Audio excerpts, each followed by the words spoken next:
नमस्कार, जय हिंद, वंदे मातरम। मैं अक्षय गुप्ता एक बार फिर से आपके अपने online YouTube channel Gupta coaching classes पर आप सभी का हार्दिक स्वागत अभिनंदन करता हूं। और इसी विश्वास के साथ कि आप घर में सुरक्षित होंगे और अच्छे तरीके से ऑनलाइन के माध्यम से आप केमिस्ट्री की पढ़ाई कर रहे होंगे। लगातार आप नोट्स भी बनाकर भेज रहे हैं, बहुत अच्छी बात है। जिस तरीके से हम आपके लिए मेहनत कर रहे हैं, आप भी उसी तरीके से अच्छे से अपनी पढ़ाई करते रहें। ऑनलाइन के माध्यम से आप अपना नोट्स बनाते रहें। चलिए, जैसा कि मैं आपको पृष्ठ रसायन पढ़ा रहा था और 2 लेक्चर मैंने आपको दिया, आज ये तीसरा पार्ट मैं आप लोगों के बीच में लेकर आया हूँ। एक बार जल्दी से सभी लोग आ जाइए। सभी को सुबह का नमस्कार, गुड मॉर्निंग। आ जाओ भाई, सभी लोग आ जाओ, जल्दी जल्दी आ जाओ। जय हिंद, सभी लोग आ जाओ, जल्दी जल्दी आ जाओ, जिससे आज की धुआंधार क्लास स्टार्ट की जा सके। आपके संस्थान गुप्ता कोचिंग क्लासेज के द्वारा लगातार प्रयास किया जा रहा है कि हम आपको कुछ बेस्ट दे सकें। केमिस्ट्री की पढ़ाई आपकी रुके ना, कभी भी बाधित ना हो। ऑफलाइन आपका चल ही रहा था, जैसे ऑफलाइन बंद हुआ तुरंत हम ऑनलाइन भी दे रहे हैं आपको। तो अच्छे से आप बस नोट्स बनाते रहिए और जिस हिसाब से पॉसिबल हो पा रहा है हम उतने अच्छे तरीके से आपको ऑनलाइन देने का प्रयास कर रहे हैं।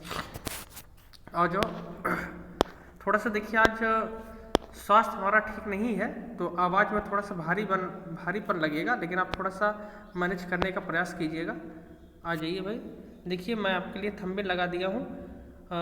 पृष्ठ रसायन का तीसरा पार्ट आज ये आप लोगों के बीच में मैं लेकर आया हूँ, ठीक ना। तो चलिए, कापी पेन लेकर बैठ जाइए सभी लोग, अपना लेक्चर सुनते रहिए, नोट्स बनाते रहिए धीरे धीरे। इसके बाद फिर अच्छे से तैयारी भी करते रहिए। चलिए, तो पिछली क्लास में मैं आपको भौतिक अधिशोषण बताया था। आज हम बात करेंगे बच्चों रासायनिक अधिशोषण की। हेडिंग कर लीजिए आप लोग, रासायनिक अधिशोषण। हेडिंग कर लीजिएगा, रासायनिक अधिशोषण। भौतिक अधिशोषण हो गया था। आज बच्चों हम लोग बात करेंगे रासायनिक अधिशोषण की। रासायनिक अधिशोषण देखिए, भौतिक अधिशोषण में क्या हुआ था मेरे बच्चों। भौतिक अधिशोषण में एक अधिशोष्य था और अधिशोषक था। ध्यान समझिएगा, अधिशोष्य और अधिशोषक के मध्य वान डर वाल्स बंध। कौन सा बंध बना था भौतिक में? वान डर वाल्स बंध बना था। याद आया? भौतिक में क्या था? भौतिक में अधिशोष्य और अधिशोषक के मध्य वान डर वाल्स बंध बना था। लेकिन रासायनिक में क्या होगा मेरे बच्चों? रासायनिक में ये नहीं होगा। रासायनिक में भी क्या होगा देखिए, अधिशोष्य रहेगा और अधिशोषक। ध्यान समझना, अधिशोष्य रहेगा और क्या रहेगा? अधिशोषक रहेगा। अधिशोष्य और अधिशोषक के मध्य रासायनिक बंध बनेगा। कौन सा बंध बनेगा मेरे बच्चों? रासायनिक बंध बनता है। कौन सा बंध बनेगा? रासायनिक बंध बनता है। जैसे वहाँ पे बना था वान डर वाल्स बंध, ऐसे यहाँ पे कौन सा बंध बनेगा? तो रासायनिक बंध बनता है। किसके किसके मध्य? अधिशोष्य और अधिशोषक। क्लियर हो रहा है? अधिशोष्य और अधिशोषक के मध्य कौन सा बनेगा? रासायनिक बंध बनता है। ये अधिशोष्य है और ये क्या है बताओ? अधिशोषक है। तो अधिशोष्य और अधिशोषक के मध्य कौन सा बंध बनेगा? रासायनिक बंध बनता है। अच्छा, रासायनिक बंध क्या होता है मेरे बच्चों? देखो, रासायनिक बंध मतलब होता है मेरे बच्चों, रासायनिक बंध मतलब जैसे सह-आयनिक बंध। हमने आपको 11 में पढ़ाया है। आयनिक बंध जिसे कहते हैं वायु संयोजी बंध। दूसरा है सहसंयोजी बंध। सहसंयोजी बंध, आयनिक बंध, सहसंयोजी बंध, ये सब होता है मेरे बच्चों रासायनिक बंध होता है। तो लिखिए, जब अधिशोष्य के कण जब अधिशोष्य के कण जब अधिशोष्य के कण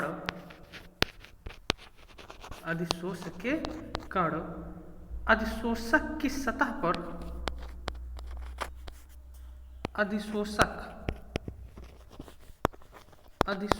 की सतह पर रासायनिक बंध द्वारा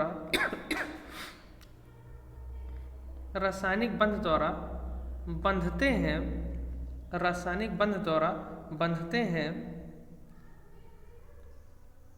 तो वह रासायनिक अधिशोषण कहलाता है। तो वह रासायनिक अधिशोषण कहलाता है।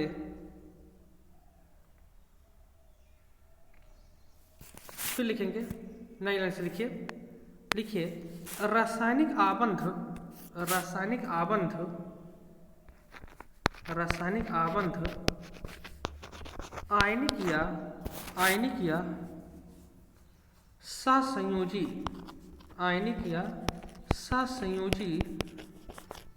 आयनिक या सहसंयोजी प्रकृति के होते हैं। आयनिक या सहसंयोजी प्रकृति के होते हैं। आयनिक या सहसंयोजी प्रकृति के होते हैं। आयनिक या सहसंयोजी प्रकृति के होते हैं। उम्मीद करता हूँ आपको क्लियर हो गया होगा। भौतिक में क्या रहेगा मेरे बच्चों, एक बार मैं फिर से आपको क्लियर कर दे रहा हूँ। भौतिक में रहेगा वांडरवाल्स अधिशोष और अधिशोषक के मध्य, और रासायनिक में क्या रहेगा मेरे बच्चों, रासायनिक बंध। देखो नाम से स्पष्ट है, रासायनिक मतलब कौन सा बंध रहेगा बताओ, रासायनिक बंध रहता है। उम्मीद करता हूँ आपको क्लियर हो गया होगा। चलिए भाई देखो, आप लोग थोड़ा सा कमेंट, वीडियो समाप्त होने पर कमेंट जरूर कर दिया करिए आपको वीडियो कैसा लगा, क्योंकि आपका कमेंट ही एक फीडबैक एनर्जी देता है हमें, ठीक ना। तो एक बार आप लोग जरूर कमेंट किया करिए कि हाँ वीडियो आपको कैसा लगा, कुछ क्या कमी थी या कैसा लगा वीडियो, आप लोग जरूर लिखा करिए, अपना फीडबैक आप जरूर दिया करिए। चलिए आपके लिए ही मेहनत किया जा रहा है। चलो भाई अब अगले हिंट डालो। जैसे वहाँ पे था भौतिक अधिशोषण के लक्षण, वैसे यहाँ पे भी रहेगा रासायनिक अधिशोषण के लक्षण। हेडिंग कीजिए रासायनिक अधिशोषण के लक्षण।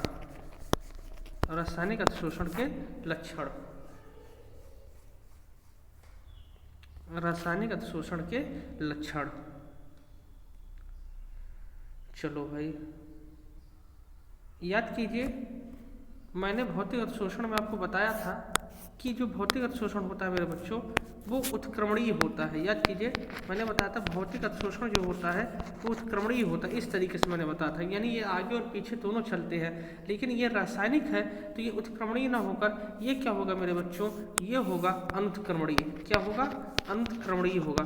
पहले हेडिंग आप लोग कीजिए अनुत्क्रमणीय प्रकृति। पहले हेडिंग कीजिए अनुत्क्रमणीय प्रकृति।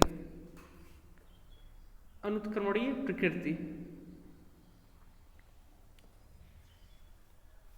लिखिए। अनुत्क्रमणीय जानते क्या होता है, जो केवल एक ही दिशा में चले, दोबारा लौटकर उस वापस दिशा में ना आए। याद आया ना, अनुत्क्रमणीय हमने आपको बताया हुआ है 11th में। लिखिए रासायनिक अधिशोषण की प्रकृति, रासायनिक अधिशोषण की प्रकृति अनुत्क्रमणीय होती है। रासायनिक अधिशोषण की प्रकृति अनुत्क्रमणीय होती है।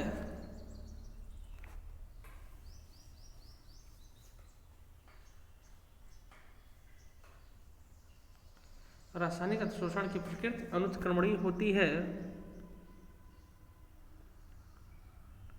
क्योंकि रासायनिक अधिशोषण में जब कोई यौगिक बन जाता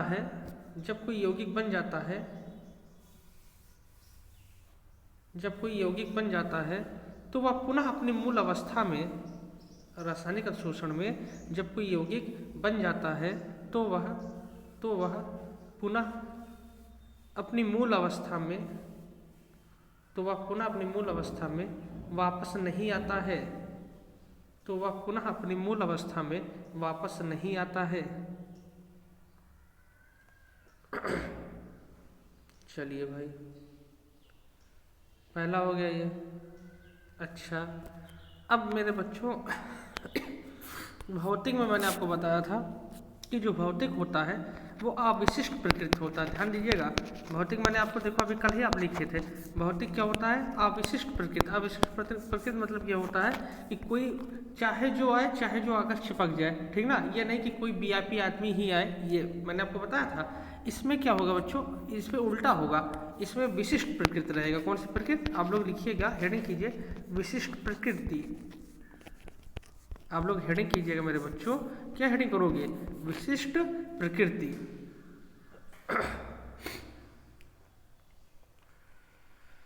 लिखिए रासायनिक अधिशोषण की प्रकृति, रासायनिक अधिशोषण की प्रकृति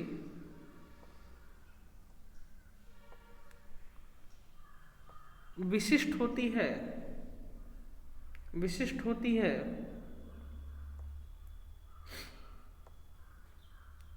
यह तभी संभव होता है, यह तभी संभव होता है जब अधिशोष्य और अधिशोषक, यह तभी संभव होता है जब अधिशोष्य और अधिशोषक के मध्य रासायनिक आबंध बनने की संभावना हो। यह तभी संभव होता है जब अधिशोष्य और अधिशोषक के मध्य रासायनिक आबंध बनने की संभावना हो, बनने की संभावना हो। चलो भाई आइए अब अगली हेडिंग करेंगे मेरे बच्चों, ताप का प्रभाव। ताप का प्रभाव, देखो हम भी ब्लैक ले लिए, जैसे आप लोग ब्लैक से इसके से हेडिंग डालते हो ना, तो हम भी ब्लैक से हेडिंग डालना है आप लोगों के लिए। चलो भाई, ताप का प्रभाव। चलिए अच्छा देखो भाई, आप लोग वीडियो को शेयर भी कर दिया करो, ज़्यादा से ज़्यादा शेयर कीजिए। और जो भी आप लोगों के फ्रेंड हो या जो अभी ना जानते हो, मान लो जो ऑफलाइन कोचिंग किसी कारणवश नहीं आ पा रहे हों, आप आए थे, उन्हें भी आप लोग शेयर कर दीजिए और ज़्यादा से ज़्यादा चैनल सब्सक्राइब भी करवा दीजिए। आप लोगों के लिए ही मेहनत किया जा रहा है। आज हमारा स्वास्थ्य एकदम ठीक नहीं है, लेकिन तब भी हम आप लोगों के बीच में आकर आपकी क्लास हम अटेंड कर रहे हैं, तो आप लोगों के लिए हम मेहनत कर रहे हैं, तो आप भी थोड़ा सा सपोर्ट हमारा करते रहिए तो अच्छा लगेगा। आइए ताप का प्रभाव देखते हैं मेरे बच्चों। तो लिखेंगे ताप में, लिखिए ताप बढ़ाने पर, देखो बढ़ा रहे हैं ताप बढ़ाने पर, या ऐसे देखो, ये देखो इस तरीके से ताप बढ़ रहा है ना, ताप बढ़ाने पर रासायनिक अधिशोषण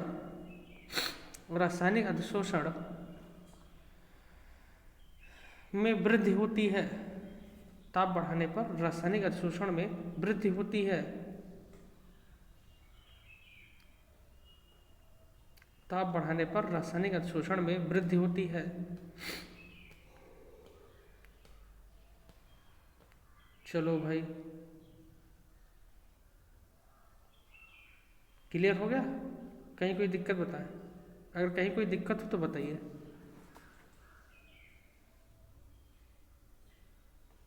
चलिए अगली हेडिंग डालिए। अगली हेडिंग करेंगे मेरे बच्चों, बस इसमें एक ही लाइन लिखा दी है, ताप बढ़ाने पर रासायनिक अवशोषण में क्या होता है बताइए, वृद्धि होती है। ठीक ना, बहुत ज़्यादा क्या इसमें लिखना है। अगली डालिए दाब का प्रभाव। दाब का प्रभाव, अगली हेडिंग करेंगे मेरे बच्चों, दाब का प्रभाव। दाब का प्रभाव, चलिए लिखेंगे दाब बढ़ाने पर, दाब बढ़ाने पर, दाब बढ़ाने पर कोई सीधा प्रभाव नहीं पड़ता है। दाब बढ़ाने पर कोई सीधा प्रभाव नहीं पड़ता है। दाब बढ़ाने पर कोई सीधा प्रभाव नहीं पड़ता है।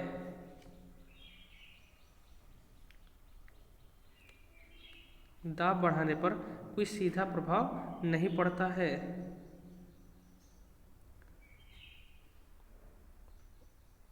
ठीक, बस यह केवल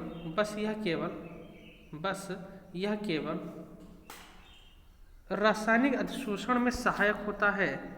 बस यह केवल रासायनिक अधिशोषण में सहायक होता है। बस यह केवल रासायनिक अधिशोषण में सहायक होता है। चलो भाई, अब देखिए ध्यान समझना, मैंने आपको अधिशोषण बताया, अधिशोषण मैंने बताया, अधिशोषण कितने प्रकार का होता है सब कुछ मैंने आपको बताया, धनात्मक, ऋणात्मक, भौतिक, रासायनिक, अधिशोष्य, अधिशोषक। ठीक, अब आपके लिए आज अभी मैं एक होमवर्क दे रहा हूँ। होमवर्क ये है, आपको भौतिक अधिशोषण, इसको लिखने के बाद ये जो अभी मैंने लिखवाया, इसके बाद आप क्या करेंगे, भौतिक और रासायनिक अधिशोषण दोनों में आपको अंतर लिखना है। जगह छोड़ दीजिए, दोनों में आपको अंतर लिखना है। ये आपके लिए होमवर्क है, ये आप खुद करके हमको दिखाएंगे।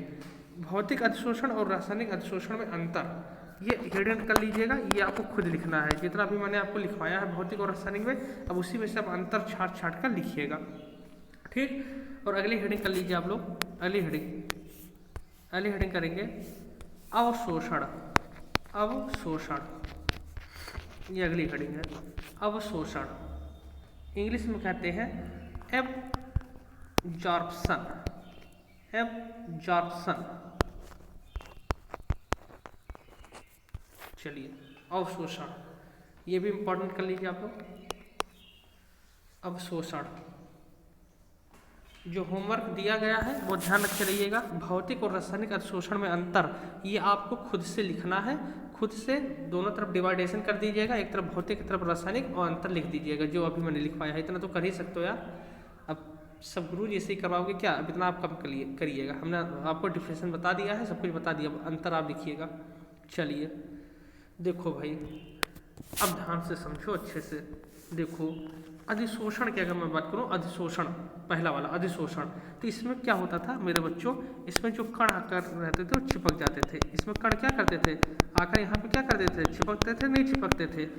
केवल क्या होता था, मैंने आपको बताया था, इसमें क्या होता है, किसी ठोस के कण, मतलब किसी गैस के कण जो होते हैं वो किसी ठोस के पृष्ठ से आकर क्या हो जाते थे, चिपक जाते थे। किसकी बात बता रहे हैं हम, अधिशोषण की। किसकी बात बताया जा रहा है, अधिशोषण की, ठीक। लेकिन इसमें हेडिंग क्या पड़ा है बच्चों, इसमें हेडिंग है अवशोषण। अवशोषण, इसमें क्या होगा मेरे बच्चों, इसमें चिपकता नहीं है, ध्यान समझिएगा। इसमें क्या होगा, सुनिए, देखिए ये है कोई ठोस, ये क्या है बताओ, कोई ठोस। इसमें क्या होगा, जैसे किसी गैस है या कोई विलयन है, मान लो कोई गैस या किसी द्रव, जैसे वहाँ पे लिखे थे किसी गैस या किसी द्रव के कण किसी ठोस के पृष्ठ पर आकर चिपक जाते हैं, वहाँ पे लिखे थे चिपक जाते हैं, सब ध्यान रखना, चिपकना। लेकिन यहाँ पे ऐसा कुछ नहीं होगा। यहाँ पे क्या होगा कि मान लीजिए कोई ठोस है और ये मान लीजिए कोई गैस का कण है या किसी विलयन का, विलयन मतलब द्रव का कण है, ठीक ना। तो जिसमें किसी गैस या किसी द्रव या विलयन के कण किसी ठोस के पृष्ठ को भेद कर अंदर चले जाए, अवशोषण। अवशोषण मतलब चिपके ना, सीधे भेद कर कहाँ चले जाए, अंदर चला जाए, एकदम अंदर, तो उसी को क्या कहते हैं, उसी को अवशोषण कहते हैं। अरे भैया शोषण, शोषण मतलब होता है अंदर की तरफ चला जाना पूरी तरीके से। बात समझ में आ रहा है नहीं आ रहा है? अच्छा ये बताओ, सुनो अभी इसको छोड़ो। जैसे आपको कहीं दर्द होता है तो आप क्या करते हो, तेल लगाते हो दर्द वाली जगह पर। तो तेल क्या करता है, तेल आपके त्वचा के अंदर जाता कि नहीं जाता, तो तभी तो आपका दर्द सही होता है कि नहीं सही होता, बताइए आप। तभी तो आपका दर्द सही होता है। कहीं आपका दर्द हुआ, कहीं आप तेल लगा रहे हो, कहीं आप ट्यूब लगा रहे हो, तो ये सब क्या करते हैं, ये आपके त्वचा के अंदर चला जाता है नहीं, आपके त्वचा को भेद कर क्या हो जाता है, अंदर चला जाता है, अवशोषित हो जाता है, और आपका जो दर्द होता है वो क्या हो जाता है बताओ, ठीक हो जाता है। सेम वही कंडीशन मेरे बच्चों यहाँ भी रहेगा। यहाँ क्या होगा, जैसे मान लीजिए कोई ठोस है और मान लीजिए यहाँ कोई गैस या किसी विलयन के कण आ रहा है, तो ये इस पर चिपकेगा नहीं, किसी इसमें क्या होगा, इसमें कोई गैस या किसी विलयन के कण ठोस के पृष्ठ को भेद कर, ध्यान से सुनना, ठोस के पृष्ठ को क्या करके भेद कर कहाँ चला जाए, अंदर चला जाए। कहाँ चला जाता है, अंदर चला जाता है। उसी को क्या कहते हैं, उसी को अवशोषण कहते हैं। जैसे वहाँ पे एक शब्द ध्यान रखे थे चिपकना, यहाँ पे ध्यान रखेंगे भेद कर। यहाँ पे क्या ध्यान रखेंगे, भेद कर, मतलब पूरी तरीके से छेद करते हुए कहाँ चला जाए, अंदर चला जाए। उम्मीद करता हूँ इतना मैंने आपको समझाने का प्रयास किया है, आपको समझ में आ गया होगा, ठीक ना। अधिशोषण में चिपकता था, ध्यान से लेना। अधिशोषण में क्या होता था मेरे बच्चों, अधिशोषण में ध्यान रखना चिपकना। अधिशोषण में क्या ध्यान रखना है आपको, चिपकना। और अवशोषण में क्या ध्यान रखना है मेरे बच्चों, अवशोषण में ध्यान रखना है भेद कर। अवशोषण में क्या ध्यान रखना है, भेद कर कहाँ चला जाए, अंदर चला जाए। क्लियर हो गया, क्लियर हो गया ना। तो लिखिए वह प्रक्रम वह प्रक्रम जिसमें किसी गैस या द्रव के कण किसी ठोस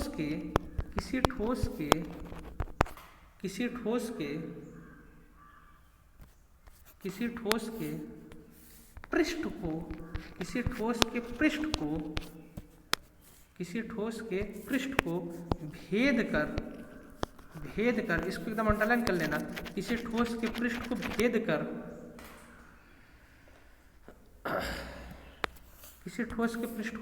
कर स्थूल भाग में, स्थूल मतलब भाई अंदर, स्थूल भाग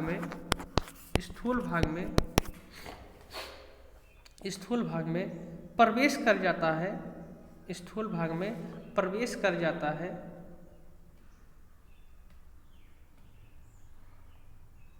अवशोषण कहलाता है।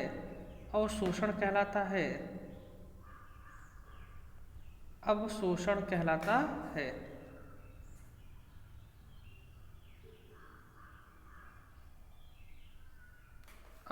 कहलाता है। उम्मीद करता हूँ आपको समझ में आ रहा होगा। अच्छा, एग्जाम्पल लिखिए, जैसे अब देखो ये एग्जाम्पल बहुत सरल है, आप लोग देखे होंगे, घर पे आप कर भी लीजिएगा एग्जाम्पल। ये बताओ स्पंज देखो नहीं देखो, स्पंज, अरे भैया फॉर्म जिसे कहते हैं, जो आपके साइकिल वाइकिल में रखा रहता है ना, साइकिल की जो गद्दी है, सभी लोग साइकिल से कोचिंग आते थे ना पढ़ने के लिए, साइकिल की जो गद्दी है उस गद्दी में फॉर्म लगा है नहीं, उसी को स्पंज कहते हैं। उसी को क्या कहते हैं? स्पंज। और ये बताओ स्पंज है, ठीक ना, और स्पंज में जल डालो क्या होगा? आप देखिएगा स्पंज में जैसे आप जल डालोगे, स्पंज क्या करेगा? जल को अवशोषित कर लेता है। तो लिखिए एग्जाम्पल में जैसे लिखिए स्पंज द्वारा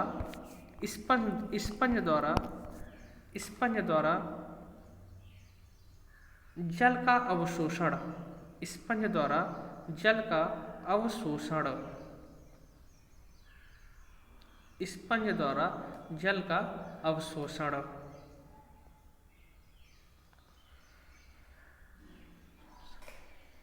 चलो भाई,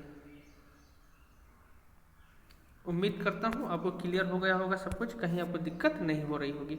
बस भाई आप लोग वीडियो को लाइक कर दिया करिए, कमेंट और शेयर, ज़्यादा से ज़्यादा कमेंट कीजिए और ज़्यादा से ज़्यादा आप लोग शेयर कीजिए, अपने सभी फ्रेंडों तक शेयर कीजिए। और जो फ्रेंड आपके नहीं जानते हों उन्हें आप सभी लोग ग्रुप में ऐड भी कर दीजिए। ये नंबर बता दीजिए और कह दीजिए वो ग्रुप में ऐड हो जाए, 8687889177। इस पर अपना नाम और क्लास लिखकर भेज दे, ग्रुप में उन्हें ऐड कर लिया जाएगा। आप सभी लोग सपोर्ट कीजिए, लगातार आपको ऐसे ही ऑनलाइन क्लास मिलती रहेगी, ठीक ना। आइए अगले हैंड डालिए, आपके सपोर्ट की बेहद ज़रूरत है, मेहनत कर रहे हैं आपको लोगों के लिए, बना रहे हैं वीडियो, तो बस आप लोग भी अच्छे से सपोर्ट कीजिए। शोषण इंग्लिश में कहते हैं सॉर्प्शन,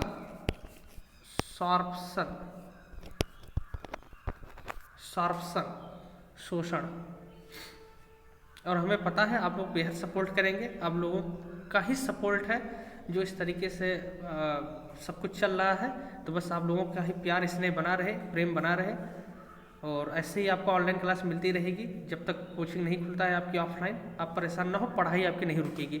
हमने आपसे वादा किया था आपकी पढ़ाई नहीं रुकेगी तो नहीं रुकेगी, बस अब इतना अच्छे से जान लो और मेहनत करते हुए चलो। कहीं दिक्कत हो कमेंट करो। चलो, शोषण क्या होता है देखिए। शोषण में क्या होगा मेरे बच्चों? इसमें अधिशोषण, ध्यान से ना, जो अधिशोषण मैंने पढ़ाया है आपको, और अवशोषण, अधिशोषण और अवशोषण दोनों क्रियाएं एक साथ संपन्न होती हैं। इसमें अधिशोषण और अवशोषण दोनों क्रियाएं एक साथ संपन्न होती हैं। तो लिखिए वह प्रक्रम जिसमें अधिशोषण और अवशोषण, वह प्रक्रम जिसमें अधिशोषण और अवशोषण दोनों क्रियाएं एक साथ संपन्न होती हैं, दोनों क्रियाएं एक साथ संपन्न होती हैं, दोनों क्रियाएं एक साथ संपन्न होती हैं, शोषण कहलाता है, शोषण कहलाता है, शोषण कहलाता है। चलिए भाई, तो एक जो होमवर्क मैंने आपको दिया था वो होमवर्क आप करेंगे, ठीक ना। तो आज की क्लास में यहीं तक रखते हैं। जितने बच्चे नए हैं चैनल को सब्सक्राइब कर लेंगे। चलिए, शेष बातें फिर मिलेंगे, फिर कल करेंगे। तब तक के लिए हंसते रहिए, खेलते रहिए, मुस्कुराते रहिए, नोट्स बनाते रहिए। बहुत बहुत धन्यवाद।